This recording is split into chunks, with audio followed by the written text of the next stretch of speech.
Hello and welcome to this conversation. I'm Manoj Kewalramani and with me is Anupam Manur, our resident economist. And we're going to be talking about the impact of the coronavirus pandemic on the Indian economy.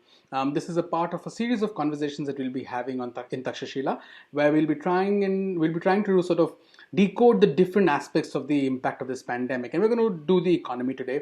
So Anupam, welcome to this conversation. Um, Thanks. our objective is to do three questions in 5 minutes. That's what we're going to try and do. So, guys, don't sort of crucify us if we go beyond 5 minutes, but we'll try and limit to that, so that you get a takeaway, get a flavor of what things are like.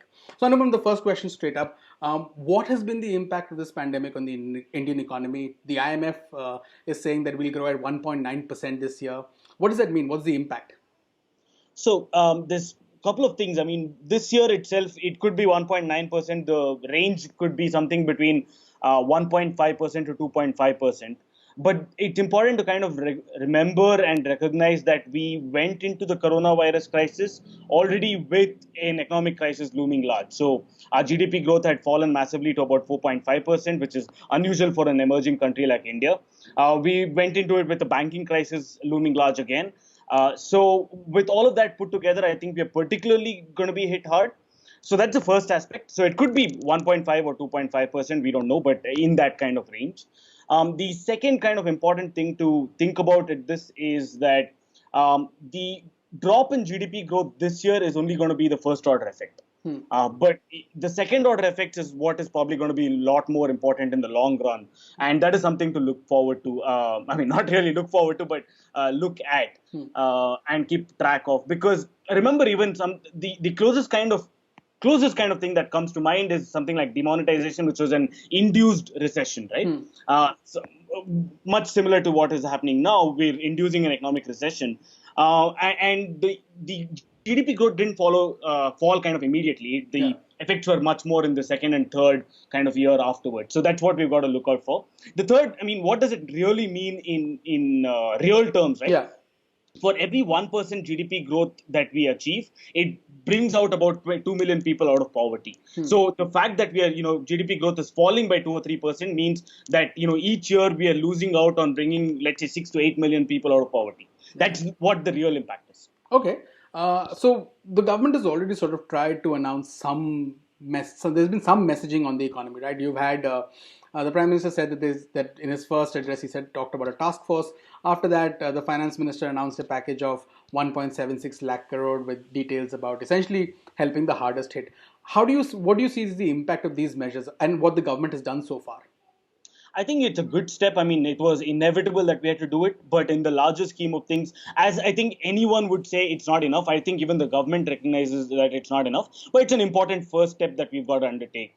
And I think we've got to be doing a lot more of that. So I think the first step was purely relief oriented. So it was, as you said, aimed at the people who were hit most, which meant some form of cash transfer, some form of rationing and giving out food products and immediate kind of relief for businesses in terms of tax relief, etc. So these are a host of, I think, welcome measures, but it's inadequate, and I think that is something that everyone feels, including the government.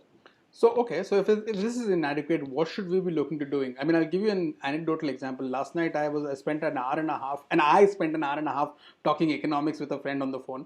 And he kept trying to tell me, we need to be subsidizing businesses, we need to be giving more tax breaks, or we need to be actually asking businesses to make all the salaries and rental payments and everything in lieu of potential tax breaks down the line, or tax relief down the line.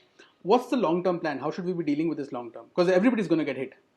Yeah, so I think you got to look at this as three kind of phases. One is during the pandemic, what is happening now, and right now the focus should all be on relief, right? So it's all about relief. How do you save and help the people who are hurt the most, and that means some form of income and employment support. People who are lucky enough to still be employed, you give them some form of employment support, you give income support, you give, as I said, food packets, you give rations, etc. So that's the slew of measures, apart from healthcare measures, of course.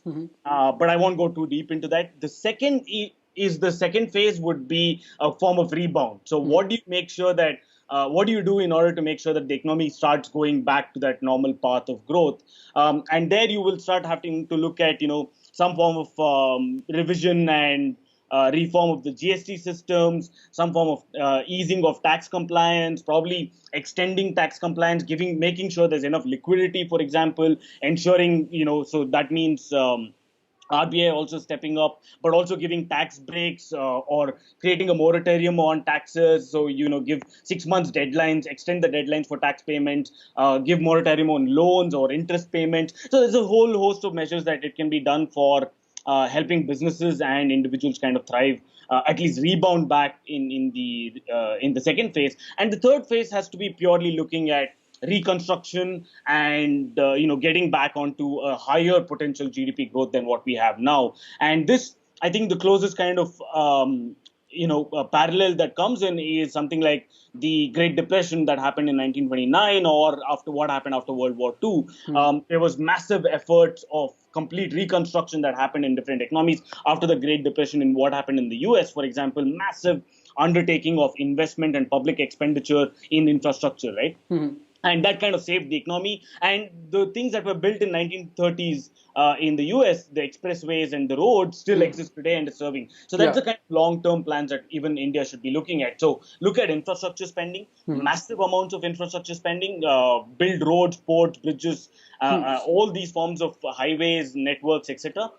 That's the 20th century infrastructure, which we still don't have enough. And then look at power networks, for example. Now is the time to ensure that there's enough adequate and reliable power supply to everyone, etc. Right? So that's the 20th century infrastructure. Also look at 21st century infrastructure. What are the opportunities that we can look at? Is this the time, for example, to start looking at 5G infrastructure that we can build?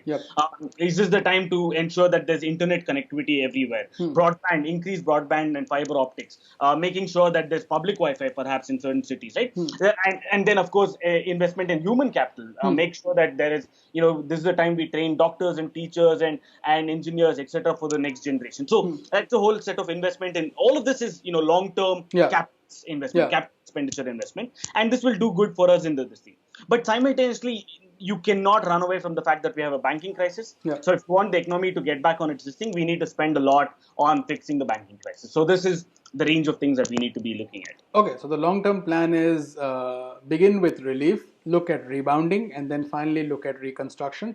And each of these obviously doesn't have to happen with strict sort of phases, but that's the long-term vision of it. Okay, so let's hope that that's where we go down the road, and let's hope the hit is not bad enough that we see that our immediate sort of developmental goals of poverty and all get seriously derailed. All right, thank you so much, Anupam, and thank you so much for listening to us. Thank you.